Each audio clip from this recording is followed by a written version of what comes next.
I arrived home 15 minutes ago and was surprised that my wife Molly was not yet home. She often stayed late at work a few times a week, but usually she would still get home before me and have dinner ready by the time I walked through the door. I proceeded to consume a beer and was about to call her about dinner plans. When she reached me first, my cell phone rang. "Hello," I said. "Hi," she replied. "Are you still at work?" "Yes," I said. "Jack, but we're leaving now. I have a surprise for you that I think you'll like. At least I hope you will. I certainly will like it. We need to talk when I get home, so please be there and ready to chat when I arrive. I'll be home in 20 minutes. Should I start dinner? Or perhaps we could run out and buy something." "No, Jack. We won't have time for that tonight. Maybe later, but remember I love you. You are the only person for me. I can't wait to see you. I love you too. We'll be waiting for you with open arms." 20 minutes later, my wife Molly entered.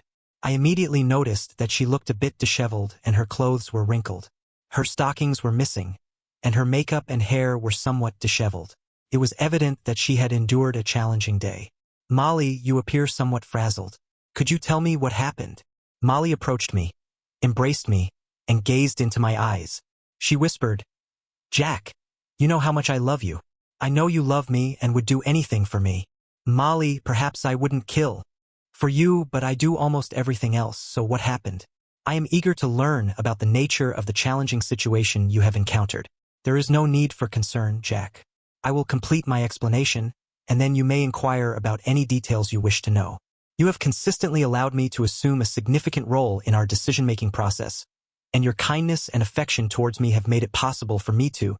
I have been permitted to act at my own discretion for some time. Recently, I have been discussing our relationship with Ralph, my superior. He has proposed a number of solutions that appear to be well considered.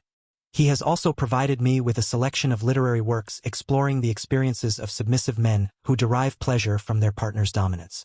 These texts have highlighted the potential benefits of such dynamics for the longevity and strength of romantic relationships. I must acknowledge, Jack, that these narratives were quite erotic. Such narratives have significantly influenced my imagination. Molly, I am indeed benevolent towards you and permit you to make your own decisions regarding matters that do not alter our lives or are not critical.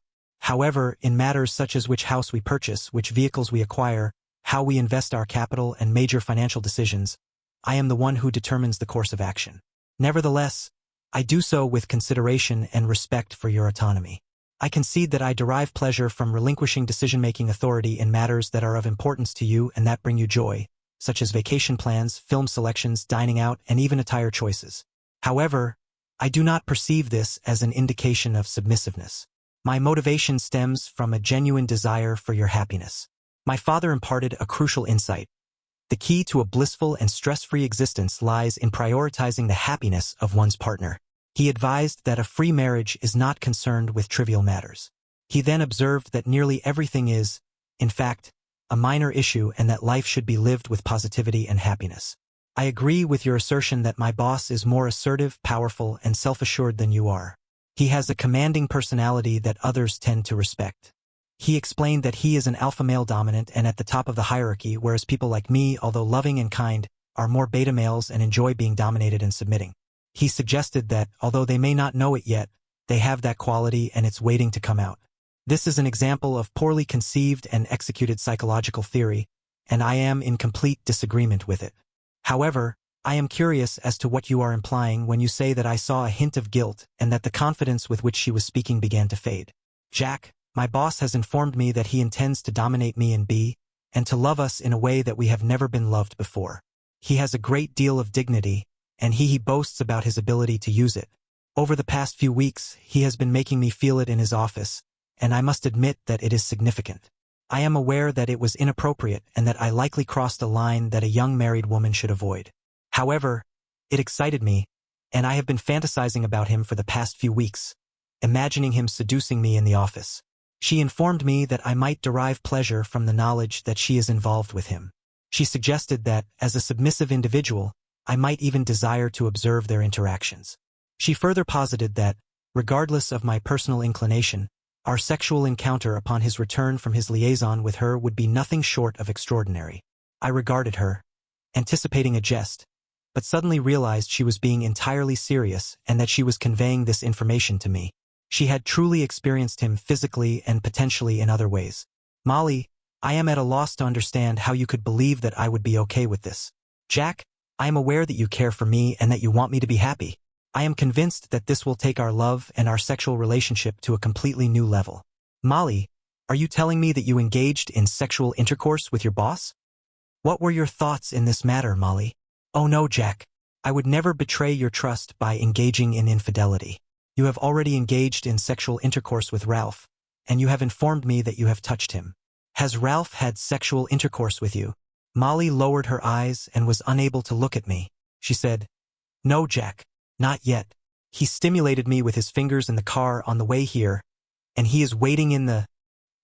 He plans to come up to our bedroom and we're going to have sex. You can watch if you want. Ralph would like that. If you do not wish to watch, you can come and get me and I'll have a treat for you, allowing you to do anything you've ever dreamed of. Are you kidding me? He's outside right now and you believe his... The notion of being with you after you have been with him is repugnant to me, and I am at a loss as to what to do now. Molly, given that I am saying no and demanding that you send him away, I would like you to refrain from holding me back. I can see that you are determined to do this regardless of what I say. If not now, then soon, perhaps even without telling me, you have already cheated on me. She proceeded to ascend the stairs, her countenance bearing the hallmarks of culpability and astonishment at my assertion. She lingered for a moment, as though in contemplation, before turning to depart. On the staircase, she paused and turned back to address me. You'll see, Jack. It's going to be momentous, she said. Indeed, Molly, it will be momentous. With that, she proceeded upstairs. I then proceeded to search through her handbag and retrieve her car keys and house keys.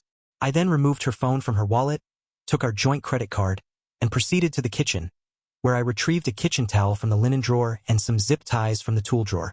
Additionally, I procured a large carving knife and exited the residence to meet Ralph. He was situated in his vehicle, seated in the driver's seat and reading his phone, when I approached. He lowered. I then proceeded to raise the driver's window and utter the following. All right, little Jack.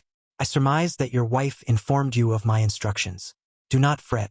I shall still permit your wife to engage in sexual intercourse with you, at least for the time being, until she is wholly under my control. You will undoubtedly derive pleasure from this arrangement. I did not allow him to conclude his final statement, as I then delivered a powerful and vicious left hook, striking him square in the face. The crunching sound of the nose confirmed that I had inflicted damage. I then handed him the kitchen towel and informed him that he might require it. Ralphie quickly brought it to his nose, and as he did so, I proceeded to wrap a zip tie around his left wrist, pull it up, loop it around the headrest bar, and tighten it with a secure knot. I then opened the car door and I then delivered another left hook, this time aiming for his supposed large size. He doubled over in the seat, curling up as much as he could with his left wrist tied to the headrest, grabbing the steering wheel with his right hand, and screaming in pain. I immediately took the opportunity to secure his right hand to the steering wheel with a zip tie. I leaned into his face. He then stated, "The big, strong, dominant alpha male has issues with self-assertion." This remark was an accurate assessment of the situation. It was evident that the individual in question had misjudged the situation and would have to learn from his mistakes. Unfortunately for him, Molly was expecting something significant, and he would have to deliver. I proceeded to pick up a water hose that was lying in the grass and attached it. I then proceeded to swing the steel spray nozzle, which was perfectly fitting, and shattered the side window into a multitude of shards, which were scattered across the seat and floor of the vehicle. I then proceeded to the front of the car and struck the windshield, although I did not succeed in breaking it. However, I was able to fill it with cracks and dents as if the car had been struck by a golf ball. I proceeded to smash the headlights as well, which provided me with a profound sense of gratification. I then returned to the driver's window and, with a tone laced with mirth, informed him that he might need to undertake some repairs on his vehicle. I swiftly withdrew a knife from my back pocket and, with a menacing demeanor, pressed it against his neck. I then inquired, in a tone laced with disdain, how many times he had engaged in sexual intercourse with my wife under the false pretense that I would acquiesce to her demands. I observed the fear in his eyes as he stammered, unable to formulate a response. In the preceding weeks, there had been only 2 instances in which the situation had been interpreted as anything other than a casual sexual encounter. He was informed that he would never see her again if he did not leave. Her demeanor conveyed disdain for his actions. She did not intend to kill him, but if he contacted the police or if she encountered any further difficulties as a result of their conversation, she would return to confront him.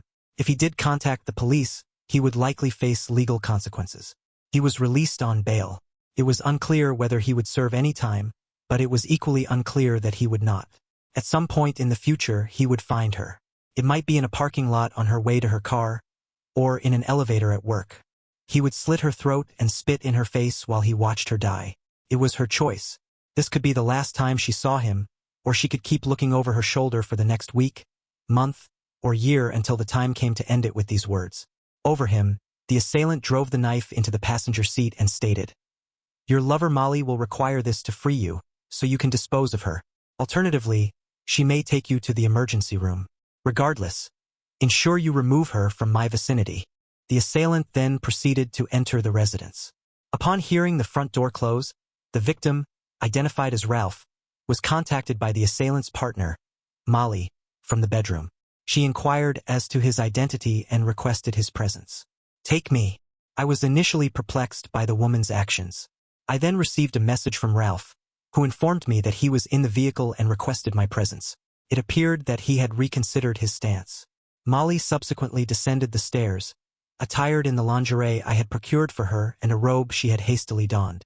I was uncertain as to the circumstances surrounding this change of attire. You reassure him that everything was okay. You informed him that his future depended on his actions. You advised her to go out and talk to him. She looked at you in confusion and said, "Jack, please remember that I love you, and this will make us stronger." "Of course, Molly," you replied. "I already feel stronger." She smiled and walked out the front door.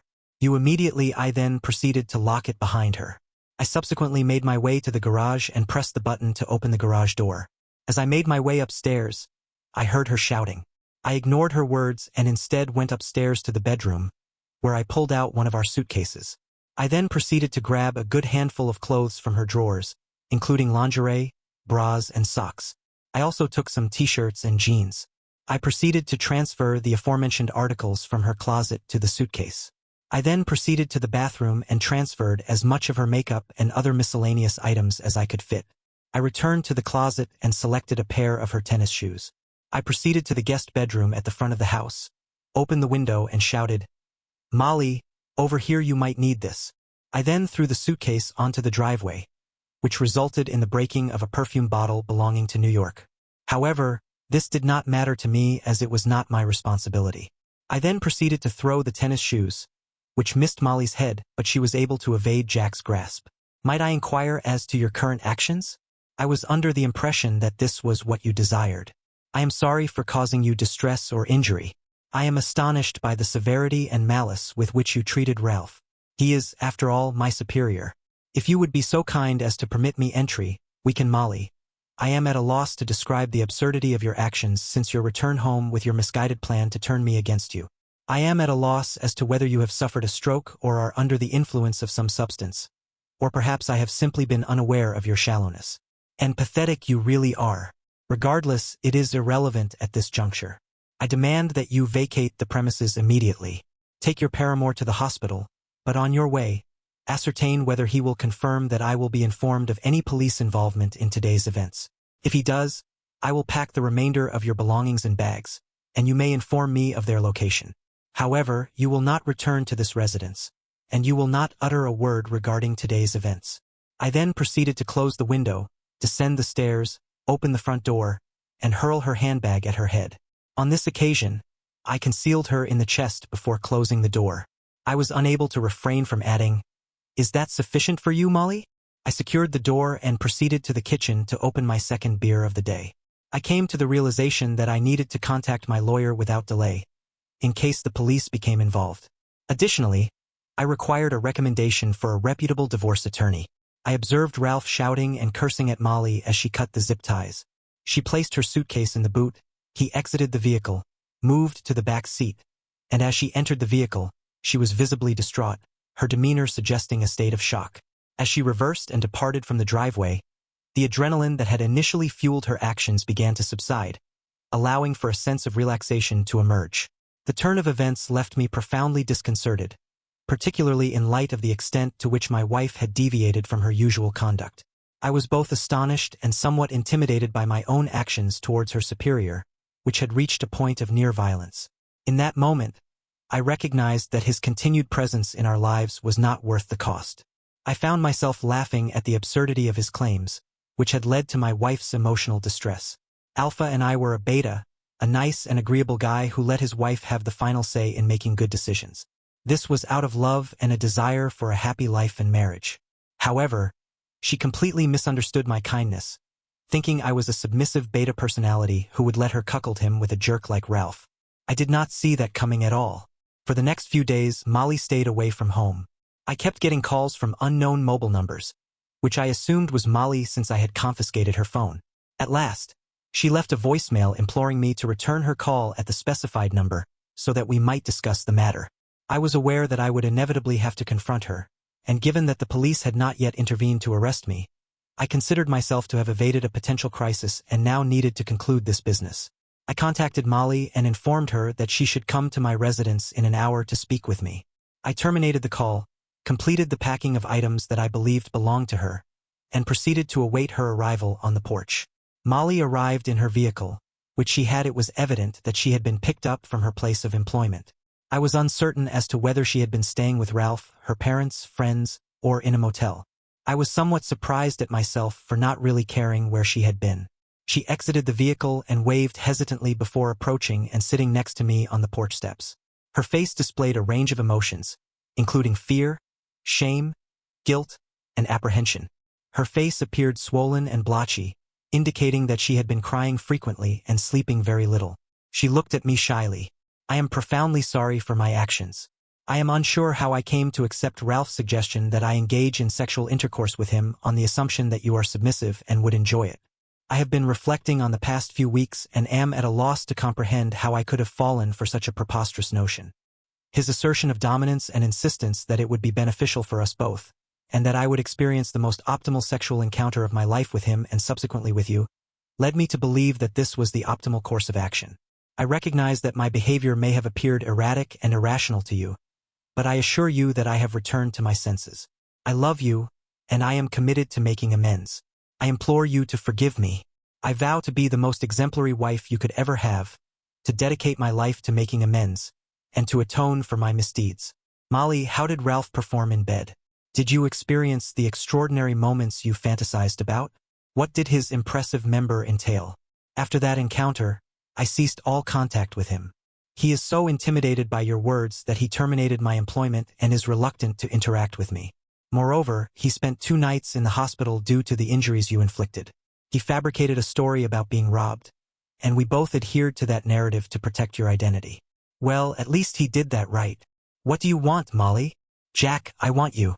I want to come back home and be your wife for the rest of our lives. I want you to forgive me.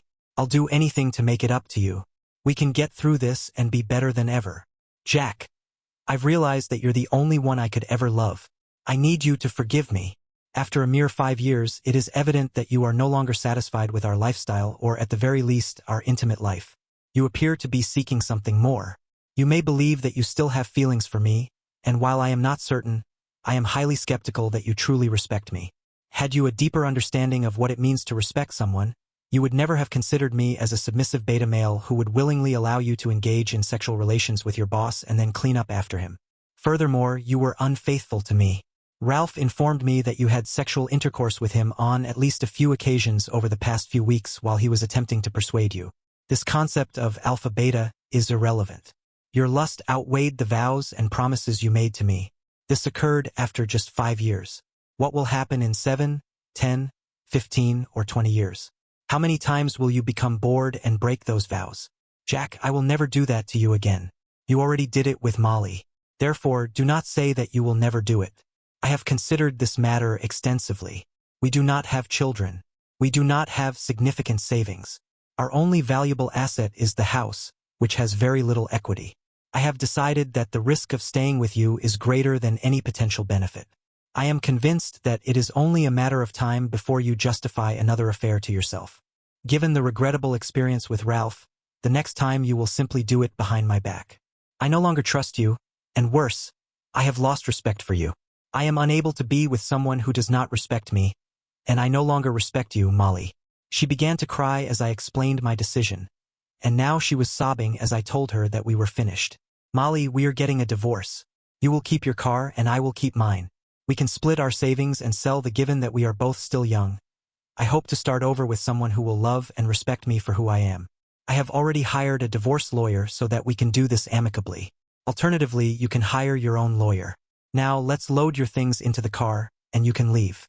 You are free to love as many alpha males with big sizes as you wish. I will start moving out next week so that we can put the house on the market. I ask you to forgive me. I need you. I love you. I really do respect you. This was just a mistake. I was drawn into it. You have to forgive me, Molly. I am sorry, but I have said all I have to say. It is time for us to move on with our lives. If our paths cross in the future, we should simply be polite and say hello, but then continue on our respective ways. I hope you find what you need with that. I began loading her belongings into the vehicle. Once we had finished, I simply looked at her, said goodbye, entered the house, and closed the door on our marriage. Thank you for listening.